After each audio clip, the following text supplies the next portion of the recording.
Olá, galerinha do nono ano! E aí, como é que vocês estão?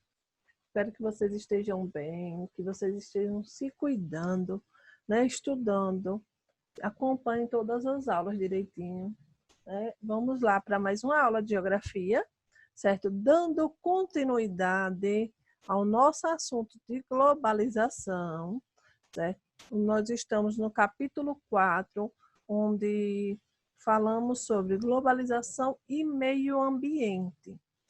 A aula de hoje será na página 64. Então, abram o material de vocês, coloquem aí na página 64. Então, página 64, o título, certo, da nossa aula é a questão da água. Acompanhe aí direitinho. Então, a questão da água é um tema muito interessante, muito importante para o nosso dia a dia, certo? Então, falamos sobre globalização, falamos também sobre o consumo de água.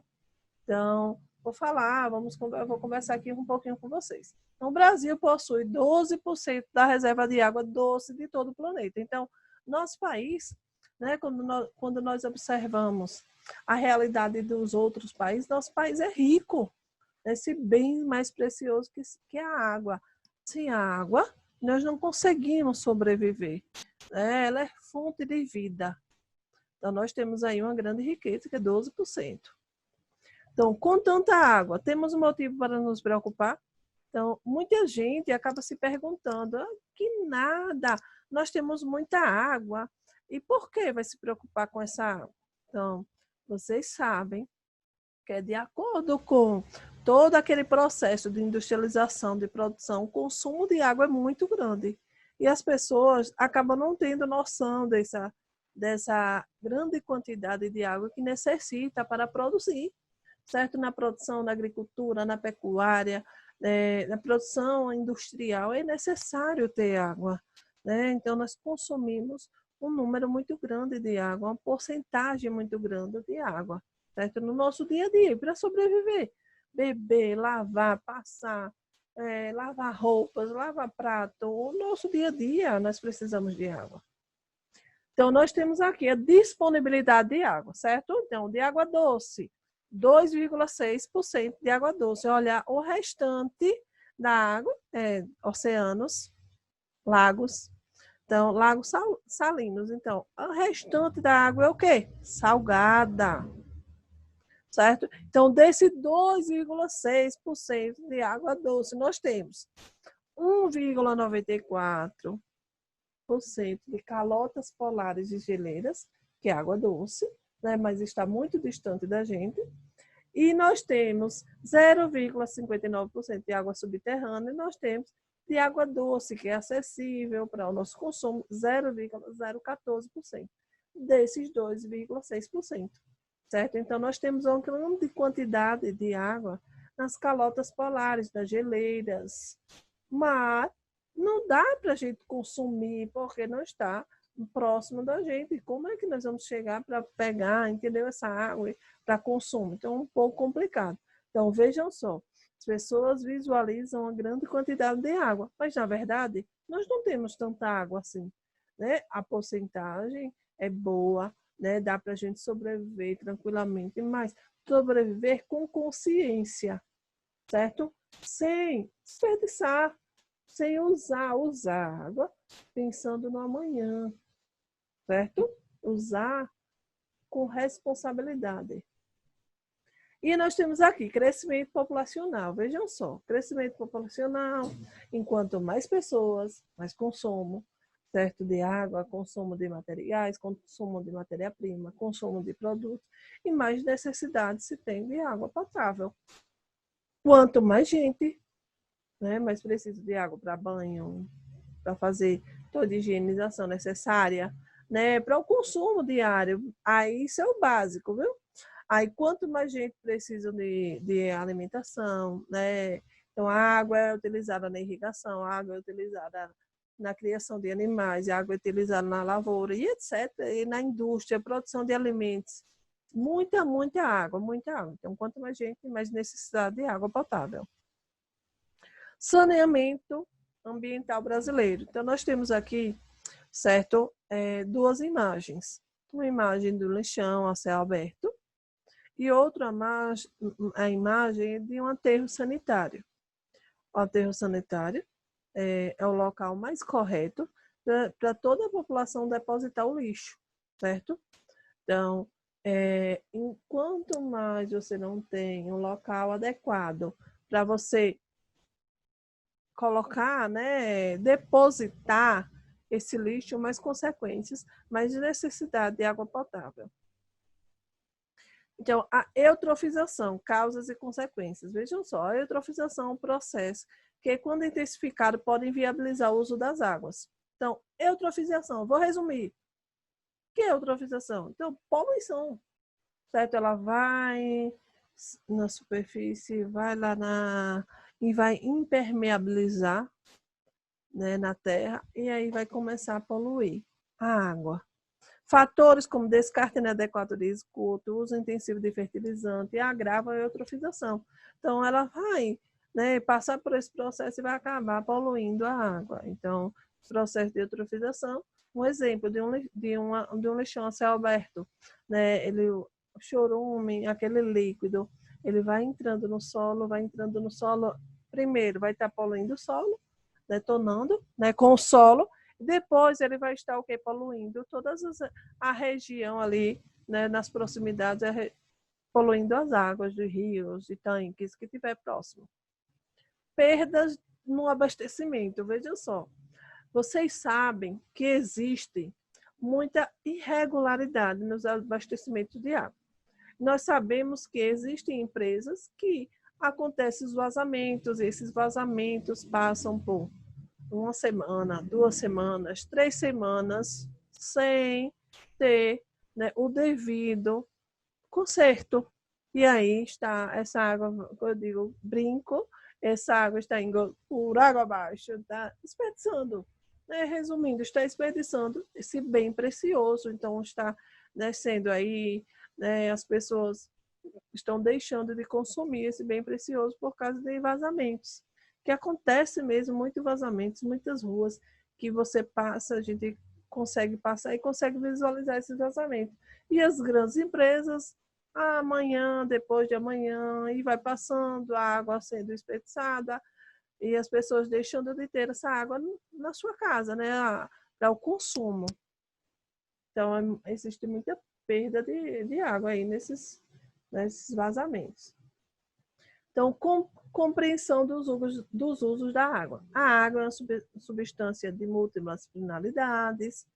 Com o aumento da demanda, crescimento populacional industrial, necessidade de indicadores. Então, como eu falei, quanto mais pessoas, mais crescimento da indústria, mais produção, mais necessidade dessa água. Atualmente, temos apenas uma pequena noção da quantidade de água consumida. Mas será que é somente esta água que consumimos? Então, veja só. No nosso dia a dia, nós só visualizamos a água que bebemos, a água que tomamos banho, a água que precisamos para lavar os pratos, lavar as roupas, lavar uma garagem, lavar as coisas da nossa rotina. Nós só conseguimos visualizar esta água. Então, às vezes, acabamos que nada, a água vai acabar nada, a gente só gasta essa água mesmo, mas não. No nosso dia a dia, a água ela é utilizada desde aquela semente, certo? Uma sementinha lá que é colocada, que é plantada, é necessário água. Então, nós consumimos muita água, só porque é uma água que nós não estamos visualizando. Então, a produção, né, a criação do gado, a criação de animais, nós não estamos visualizando a água que é gasta, né, com eles, com essa produção dos animais. A água que é utilizada na irrigação. Então, nós não estamos visualizando no nosso dia a dia quantos litros de água que eles consomem, que eles gastam naquela plantação, entendeu?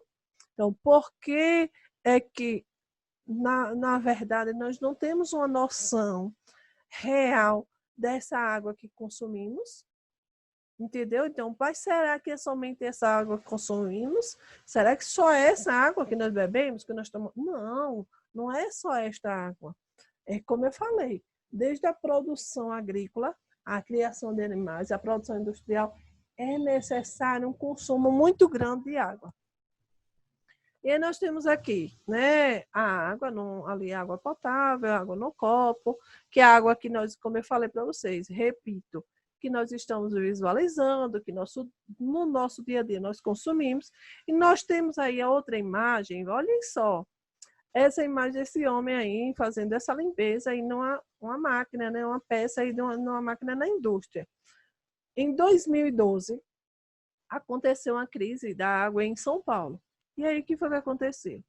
Várias e várias automobilísticas, indústrias automobilísticas, montadoras tiveram que parar, porque não tinha água para produção. E aí muitas pessoas se perguntavam, e por que tiveram que parar, fechar? E a indústria automobilística precisa de água, então eles precisam de muita, muita, muita água mesmo. Entendeu? Para lavar o carro quando pinta, né? Tem que lavar, para lavar uma peça. Então, eles precisam de muita, muita água.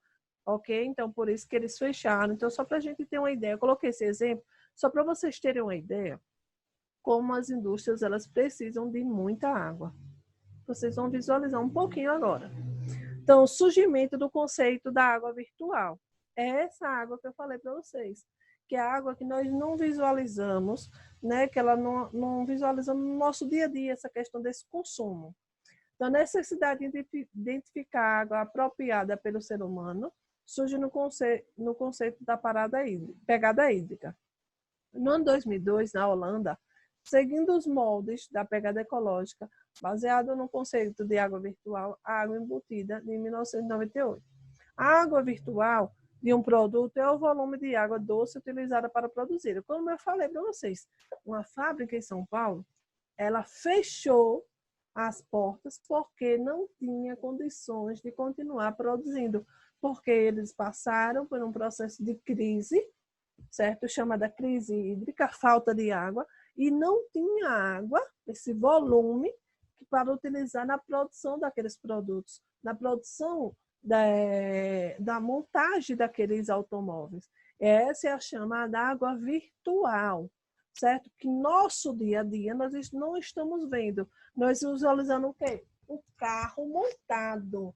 É o que nós visualizamos. Agora, nós não pensamos nele quanto de água que ele precisou, né, para ser produzido. Conceito que aborda todas as fases da cadeia de produção. Produtos de origem animal, desde a alimentação até o transporte e ao consumidor final. pH pode variar conforme características local. Bens de produção, água utilizada desde a extração de matéria-prima até chegar ao produto finalizado ao consumo. Então, como eu estou falando para vocês, do começo ao fim, toda a água que é utilizada na produção, certo? Nós devemos pensar também nesta água. E essa é a mais importante. Olha, no nosso país, no nosso Brasil, o consumo de água maior é na agricultura, no setor primário, agricultura e pecuária. Por que, professor, esse consumo é muito grande de água na agricultura? Poxa, é só plantar e depois ir lá colher. Não, é plantar, irrigar, né? Depender da localização, se não tiver um bom índice de chuva, vai ter que fazer o quê? Irrigar. Então, essa irrigação gasta muita água. Entenderam agora? Entende? Porque esse processo de que a água é utilizada da extração da matéria-prima até chegar ao produto final, e aí, muitos desses produtos que vão até a fábrica, imagine, que vão até a fábrica para passar pelo processo. Por exemplo, uva. Você tem lá uma plantação, né, de uva e tal. E aí a uva, ela passa pelo processo de industrialização. Aí vem o suco de uva, tem o vinho. E aí vocês imaginam o quanto de água que é necessário para produzir esse suco de uva. Vejam que é interessante começar a pensar nessa água que não está no nosso dia a dia, não é visível para a gente. Por isso que ela é chamada de água virtual. Ok? Estão entendendo? Espero que vocês estejam. Então, nós temos aqui, olha só que interessante. Um exemplo, produtos de origem animal. O volume de água que é utilizado para cada tipo de produção. O couro bovino, 16.600 litros de água. O arroz, 3.400 litros de água a cada quilo. Carne de boi, 15.500 litros de água. Amendoim, 3.100 litros de água.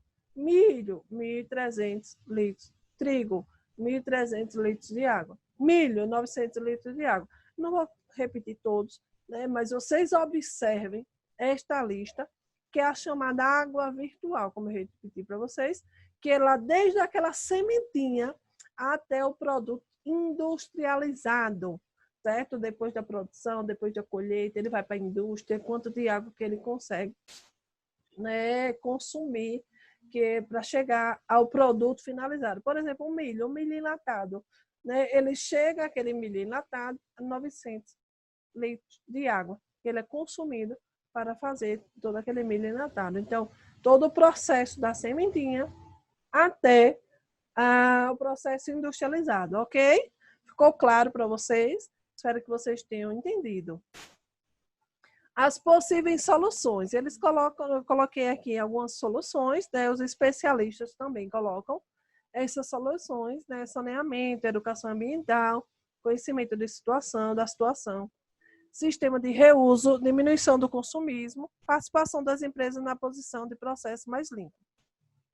Eu acho interessante esse sistema de reuso, né? Educação ambiental, vocês sabem, é uma coisa que vem sendo debatida sempre. Cuidar, o consumo de água corretamente, vamos ter cuidado com o meio ambiente e tal. Então, diminuir o consumismo, comprar somente o necessário. Vocês viram tudo isso, não foi? Então, esse sistema de reuso é muito interessante. Então, foi o que uma das indústrias de São Paulo fez. Como eles não conseguiam ter um grande volume de água para conseguir que a indústria continuasse em produção, eles começaram a investir na indústria. Precisava investir em máquinas para reutilizar aquela água. Então, a água que eles utilizavam para lavar a pintura do carro. Então, eles começaram a fazer o quê? Reutilizar aquela água que era utilizada na pintura do carro. Então, precisava passar por um processo de quê? De tratamento. Tratar aquela água, tirar todas aquelas substâncias químicas para reutilizar naquela produção. Então, é muito interessante. Existem várias soluções que são possíveis, mas que é necessário que os grandes empresários tenham esse interesse, né, em querer estar ajudando o meio ambiente. E é necessário investir, né, para ajudar o meio ambiente. Então, a frase que eu deixo para vocês aqui: a água de boa qualidade é como a saúde ou a liberdade. Só tem valor quando acaba. Então, vocês sabem que o ser humano, ele é um pouco complicado, que ele começa a pensar em situações de assim, eu vou fazer porque acabou, né? Ele começa a pensar em algumas atitudes para cuidar, né? Quando a coisa está ou já acabou, ou está pertinho de acabar. Então, como ele coloca aqui, a água de boa qualidade é como saúde ou a liberdade. Só tem valor quando acaba. Então, o ser humano só vai dar valor à água quando ela acabar, né? Aí, ou quando ela reduzir, né? Quando começar a faltar mesmo muita água, quando você precisar faltar 10 dias, 15 dias, 20, 30 dias, 50, 2 meses, sim, a água ali nas torneiras, você tendo que fazer o possível e o impossível para sobreviver. Então, essa frase é uma frase de Guimarães Rosa, né? Muito interessante e é bom para a gente repensar nas nossas atitudes.